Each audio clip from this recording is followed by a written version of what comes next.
Bem-vindo. E obrigado por seu interesse um estudo do assunto mais importante que acredito que você jamais abordará. Como um buscador da verdade. Espero que seja isso que ambos nos consideremos. Temos que começar com alguns fatos bastante básicos, e então vamos olhar para a Bíblia e tentar entender o plano de Deus para você, seu amor por você. Esteja preparado para anotar algumas perguntas que você possa ter. Procure, estude e pergunte como um verdadeiro buscador para as respostas às perguntas que você tem.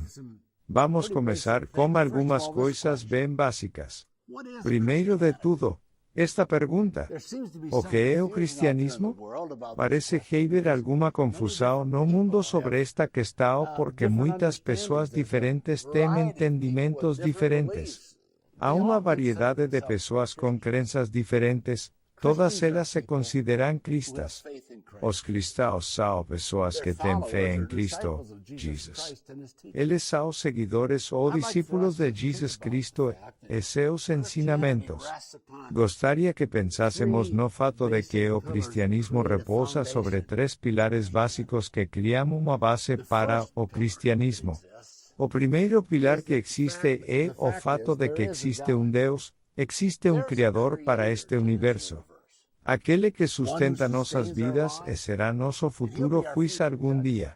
O segundo pilar desta fundação é o fato de que a Bíblia é a palavra inspirada de Deus. Não é algo escrito por homens. Os homens segurarão a caneta, com certeza, mas Deus os inspirou ou os levou a escrever o que escreverão, ou a fazer o que fizerão. Eles escreverão o que Deus lhes disse para fazer. O terceiro pilar desta fundação é o fato de que Jesus Cristo é o Filho de Deus. Os cristãos realmente se mantêm firmes na crença de que existe um Deus, que a Bíblia é sua palavra e Jesus Cristo é seu Filho. Vamos agora olhar para estes três pilares e talvez mais alguns detalhes. Vejamos esse primeiro pilar. O primeiro pilar, a existência de Deus. O primeiro pilar do cristianismo é a necessidade de que haja um Criador. O que diz a Bíblia? Vamos olhar e ver algumas coisas que o apóstolo Paulo escreveu a um grupo de cristãos no primeiro século. Em Romanos, capítulo 1, versículos 20 a 23, lê-se assim: pois desde a criação do mundo, as qualidades invisíveis de Deus, seu poder eterno e sua natureza divina, têm sido claramente vistas, sendo compreendidas a partir do que foi feito, para que os homens fiquem sem desculpas. Pois embora conhecessem Deus, eles não o glorificavam como Deus nem lhe davam graças. Mas seu pensamento tornou-se inútil e seus corações insensatos ficarão obscurecidos. Embora afirmassem ser sábios, tornarão-se tolos e trocarão a glória do Deus imortal por imagens, feitas para parecerem homens mortais, pássaros, animais e répteis. Agora, o que este texto lhe diz? Parece-me haver alguns fatos importantes que são ensinados aqui.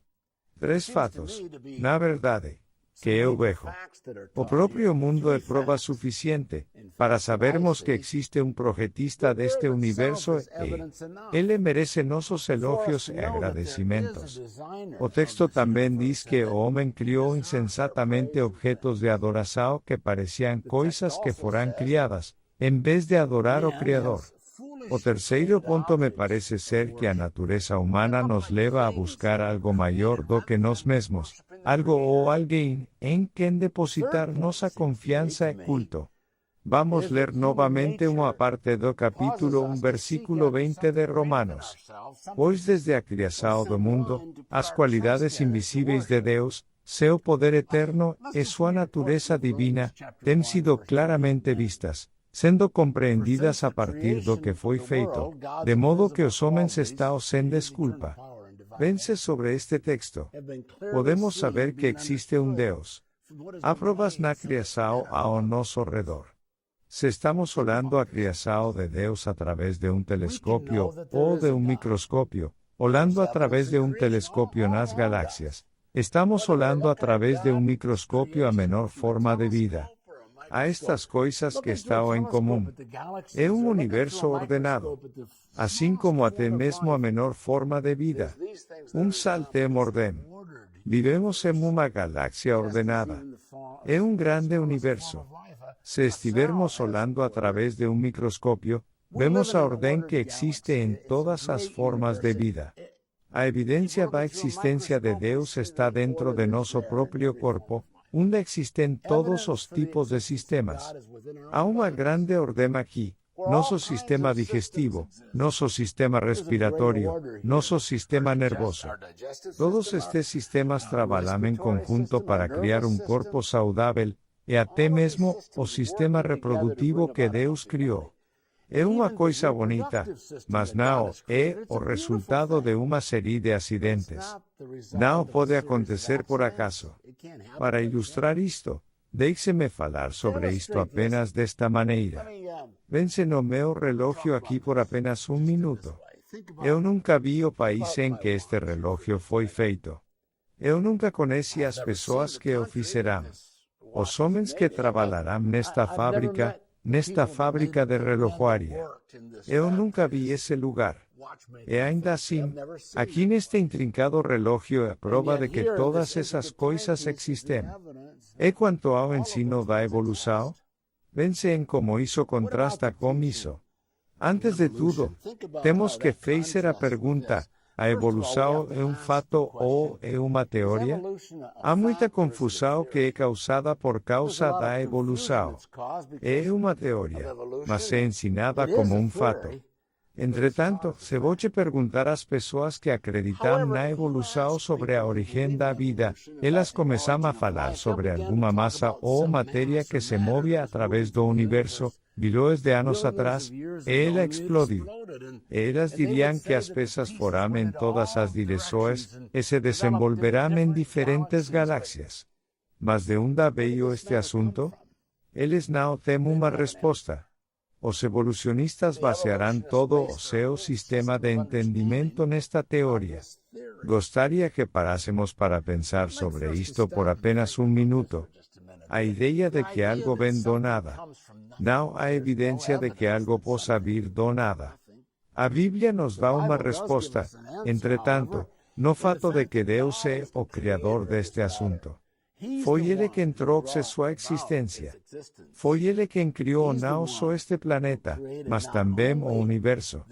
E isso é muito difícil de acreditar para os evolucionistas. Mas a teoria evolucionária diz que somos o resultado de uma série de acidentes.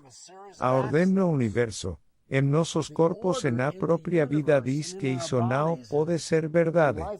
Não pode ser o resultado de um acidente. Vamos considerar a definição de acidente. Ou, talvez seja melhor um exemplo de acidente. Vamos, se pudéssemos, imaginar uma rocha ou uma enorme rocha rolando pelo lado de uma montanha sem direção própria. Ela não seria capaz de ser culpada pelos danos que causa. É um acidente. O que vimos aqui neste universo, ou o que vemos, não é um acidente.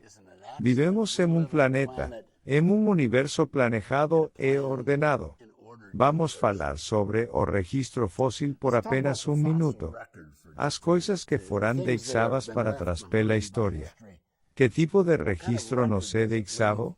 Em primeiro lugar, não há evidências de qualquer mudança drástica de um grupo ou de um tipo de animal para outro, de uma espécie para outra. Isso faz com que haja enormes lacunas no registro fóssil e, portanto, a própria teoria da evolução tem enormes buracos ou lacunas. É ilógico que os evolucionistas apresentem sua teoria como fatos. Mas, infelizmente, eles apresentam. Vivemos em um universo com muitas galáxias, demasiadas para vir. Nossa galáxia Via Láctea, por exemplo, é apenas uma delas em nosso planeta. A Terra é apenas um planeta em uma vasta galáxia. E, no entanto, Nossa terra tem uma atmosfera certa para suportar a vida. Nosso planeta está a distância certa do Sol, inclinado no ângulo certo e orbitando na velocidade certa.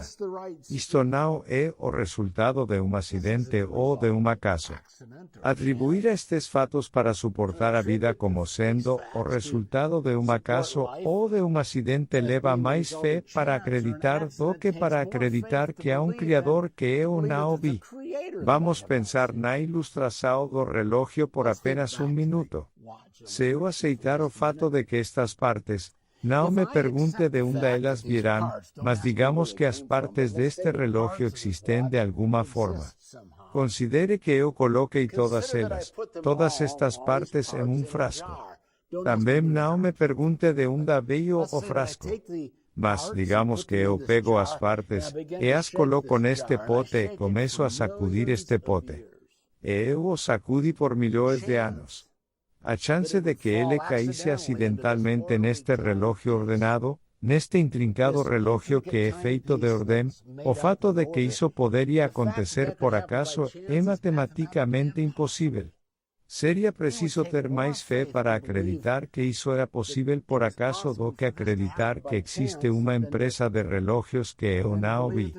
Se você tiver alguma dúvida sobre a existência de Deus, não deixe essas perguntas ficarem sem resposta, seja um buscador da verdade. Muitos recursos estão a acento grave sua disposição para ajudá-lo em sua busca. Peça com acento grave pessoa que o encorajo a considerar este material para ajudá-lo a encontrar outros autores que possam lhe dar mais material, ferramentas adicionais, informações adicionais sobre as quais construir sua decisão sobre se você acredita que existe um Deus. Lembre-se que falamos de 3 pilares, sendo o primeiro a existência de Deus. O segundo pilar é que a Bíblia é a palavra de Deus. Os cristãos entendem que Deus inspirou a Bíblia. As evidências dentro da própria Bíblia nos ajudam a entender este fato e porque os cristãos acreditam nela. Primeiro, a Bíblia é composta de uma biblioteca de livros. Não é apenas um livro. É uma biblioteca de 66 livros. Estes livros foram escritos por mais de 40 escritores diferentes durante um período de 1400 anos. Era impossível para estes escritores se reunirem e compararem suas notas. Eles viviam em lugares diferentes, falavam idiomas diferentes, viviam em momentos diferentes. E, no entanto, todos eles contarão partes diferentes da mesma história. Deixe-me ilustrar desta forma. Vamos supor por um momento que tínhamos aqui uma caixa que continha peças de um quebra-cabeça, e o quebra-cabeça tinha 66 peças. Para o bem da ilustração, digamos que diz no exterior da caixa que as peças foram todas esculpidas por diferentes escultores, pintadas por diferentes pintores. Acredito que quando juntamos as peças do quebra-cabeça, e elas formam todas uma peça ou uma figura, há algumas evidências de que a alegação do quebra-cabeça de que as informações sobre como cada escultor esculpiria sua peça é de certa forma substanciada se ela formar uma figura. A Bíblia é assim. A Bíblia contém 66 livros, que contam diferentes partes de uma história. É o drama do desdobramento do plano redentor de Deus para você e para nós, sua criação, para que possamos estar ao louvor de sua glória. Ela nos conta nesta história sobre a criação, sobre o tempo presente e através da eternidade. Esta história contínua fornece provas de que estes 66 livros são inspirados, assim como os escritores desta informação afirmam. Bem, algumas pessoas perguntam, a Bíblia é historicamente precisa? Historiadores de todo o mundo, tanto modernos quanto antigos, concordam que a Bíblia é historicamente precisa. Os arqueólogos até usam a Bíblia para localizar cidades perdidas, para saber o que estão procurando, onde devem cavar e o que estão prestes a encontrar. A Bíblia é a escrita da teologia. Isso significa o estudo de Deus. A Bíblia é Deus se revelando a nós e seu plano para nós. Como a maioria das principais compras, também recebemos um manual do proprietário. Ele vem junto com aquele item para que saibamos como tirar o melhor proveito daquele item, e o fazer se algo der errado. É mais ou menos como o que Deus fez por nós. Ao nos dar sua palavra, a Bíblia nos revela como Deus nos ama. A Bíblia nos mostra como podemos viver a vida em abundância, obter o máximo desta vida e ter a vida eterna. Ninguém poderia ter inventado esta informação porque a Bíblia nos dá verdades intemporais. Vamos falar sobre a inspiração das Escrituras por apenas um minuto. Como sabemos que é realmente de Deus? Vamos voltar atrás e olhar um pouco mais para esta ideia de inspiração. O que a Bíblia diz sobre si mesma? No 2 Timóteo, capítulo 3, versículos 16 e 17, é registrado o que Paulo disse a um jovem chamado Timóteo que vivia em Éfeso. Ele diz que toda a Escritura é Deus respirar, é útil para ensinar, repreender, corrigir e treinar em justiça, para que o homem de Deus possa estar completamente equipado para cada boa obra. Pense sobre esta passagem. Boche concorda que Paulo está dizendo que os homens segurarão a caneta enquanto escreviam as Escrituras, mas Deus soprou neles sua mensagem. Ele os inspirou a escrever o que escrever. Ele lhes dá informações, ensinando-lhes sobre a vida e como vivê-la. Observe o que o texto diz. As Escrituras são úteis para o ensino. Imagine, se Boche puder me acompanhar por um momento, imagine um caminho sobre o qual estamos caminhando, o caminho da vida que leva ao céu. A palavra de Deus nos ensina o caminho que Ele quer que caminemos, o caminho que Ele quer que caminemos para passar a eternidade com Ele. E então Ele diz que também é bom para repreender. A palavra nos diz quando nos afastamos do caminho, e nos repreende por nossas ações incorretas, por nossas decisões erradas que nos fazem vaguear dele. Ele também diz que a palavra de Deus é boa para corrigir. A palavra de Deus nos diz como voltar ao caminho e estarmos reunidos com Ele nesta jornada pela vida e pela eternidade. Ele diz então que a palavra de Deus é boa para o treinamento em retidão. Deus nos diz como permanecer em comunhão com Ele, como continuar nesse caminho, como passar a eternidade com Ele. Paul diz que a informação é completa e capaz de nos equipar para cada bom trabalho. Vejamos outra passagem. 2 Pedro, capítulo 1 e verso 3. Peter foi inspirado a escrevê-lo desta maneira. Seu poder divino nos deu tudo o que precisamos para a vida e a piedade através de nosso conhecimento dele, que nos chamou por sua própria glória e bondade. Pedro escreve que Deus tem fornecido tudo o que precisamos para viver uma vida piedosa. Tudo isso se encontra em sua palavra. Está ali. Deixe-me ilustrar desta forma. Se eu prometesse construir uma casa dos sonhos completamente, sem nenhum custo para Boche, Boche precisaria sair de comprar janelas ou telas. Não se eu mantiver minha promessa. Pedro diz que Deus fornece tudo o precisamos para saber como viver uma vida piedosa. Não precisamos de mais informações do que as que Deus nos tem fornecido. E mais tarde nesse capítulo, 2 Pedro, capítulo 1, versículo 20 e 21, ele prossegue dizendo isto. Acima de tudo, Boche deve entender que nenhuma profecia da Escritura foi feita pela própria interpretação do profeta. Pois a profecia nunca teve sua origem na vontade do homem, mas os homens falarão de Deus enquanto serão levados pelo Espírito Santo.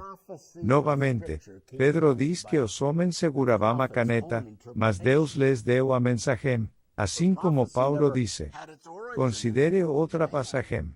Uma escrita pelo apóstolo Paulo, em Gálatas, escrevendo para um grupo de cristãos que viviam no país de Gálatas. No capítulo 1, versículo 89, e depois novamente em 11 e 12, lê-se desta forma.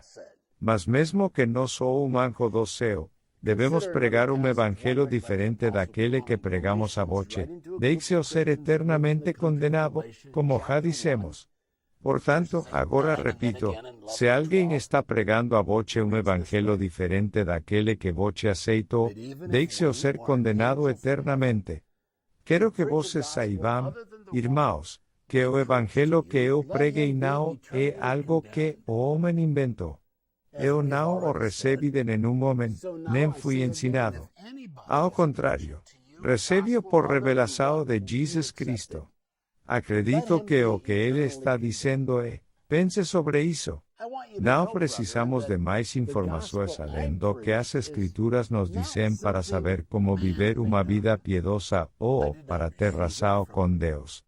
Se alguém acrescenta às Escrituras, mesmo que se declare um anjo do céu, será condenado. Paulo, o apóstolo, escreveu, inspirado por Deus, outra carta a um grupo de cristãos que viviam em Tessalônica. No primeiro capítulo e no versículo 13 de Tesalonicenses, lese assim, e nós também agradecemos a Deus continuamente, porque quando vocês receberão a palavra de Deus, que vocês ouvirão de nós, aceitarão, não como a palavra dos homens, mas como ela realmente é, a palavra de Deus, que está envasada em vocês que acreditam. Bem, isso é sobre inspiração. Vamos falar sobre tradução por um minuto, porque muitas pessoas confundem a ideia entre inspiração e tradução. Dizem, não posso acreditar nas Escrituras, elas foram traduzidas. Bem, espero que estas passagens o ajudem a entender a inspiração, mas vamos tentar remover por um minuto a confusão sobre a tradução. A Bíblia foi originalmente escrita em hebraico e aramaico. Esse é o Antigo Testamento. E o Novo Testamento foi originalmente escrito em grego koine, e ainda hoje foi traduzido para centenas de idiomas. Milhares de estudiosos ao longo dos séculos têm feito grandes esforços para tornar a palavra de Deus disponível e precisa para todas as pessoas na Terra. Deixe-me encorajá-lo como um buscador da verdade, a continuar a ser um bom estudante da palavra de Deus na língua que você entende. Procure o significado dos autores originais. Nesta apresentação, citamos passagens da Bíblia da Nova Versão Internacional da Bíblia. Se você ler a partir de uma tradução diferente da versão, as palavras podem ser ligeiramente diferentes, mas o significado é o mesmo. É mais ou menos disso que estamos falando quando estamos falando de tradução. Mas há uma terceira palavra. Inspiração. Tradução. Há uma terceira palavra. Interpretação da Escritura. Algumas pessoas dizem, bem, eu não posso acreditar na Bíblia porque ela foi interpretada por tantas pessoas. Ouçam, isto não precisa causar confusão. Observe o que Peter disse sobre interpretação no segundo capítulo 1, versículo 21 de Peter. A Bíblia não é uma questão de interpretação própria. Em outras palavras, o que ele está dizendo, precisamos buscar a intenção original de Deus e o que ele disse. Precisamos da ajuda um do outro, comparando pensamentos, seus pensamentos em mente enquanto comparamos pensamentos juntos. Nossa responsabilidade é interpretar as Escrituras como Deus quis, buscando a verdade. O que ele quis dizer quando escreveu isto? Não para fez-los dizer o que nós queremos. Fez ser Escrituras para dizer o que queríamos dizer. Trouxe muitas denominações diferentes, muitas igrejas diferentes, e isso é parte da confusão que foi causada. Bem, está na hora de concluirmos um pouco disto. Vamos parar e pensar novamente sobre o que pensamos. Há três grandes pilares sobre os quais repousa o cristianismo. Ele constitui um alicerce. Primeiro pilar, existe um Deus. Segundo pilar, a Bíblia é a palavra de Deus. E finalmente, Jesus é o Filho de Deus. A evidência de que Jesus é o Filho de Deus será coberta em lições futuras com acento grave à medida que continuarmos com este estudo. Voce debe entender esta verdade geral, no entanto. Deus o ama muito. Ele quer que voce passe a eternidade com ele providencio o caminho enviando Jesus, que pode tirar voce do pecado para um relacionamento com Deus, para viver com ele para sempre. A verdade da Bíblia pode ser resumida em uma palavra: Jesus. De capa em capa, a Bíblia nos fala do amor de Deus e do plano de Deus para nossa redenção através de Jesus Cristo. Ele é expressão do amor de Deus por voce. Ele é aquele que veio para que pudéssemos ter um relacionamento com Deus para sempre. Lembre-se, existe um Deus, a evidência é esmagadora. Está ao nosso redor. Ele apoia esta verdade. Ele se fez conhecer a nós através da palavra inspirada que nos deu. Ele te ama e quer que voce esteja com ele para sempre. Obrigado por considerar esta informação e aguardo com expectativa o próximo estudo. It's overwhelming. It's all around us. It supports this truth.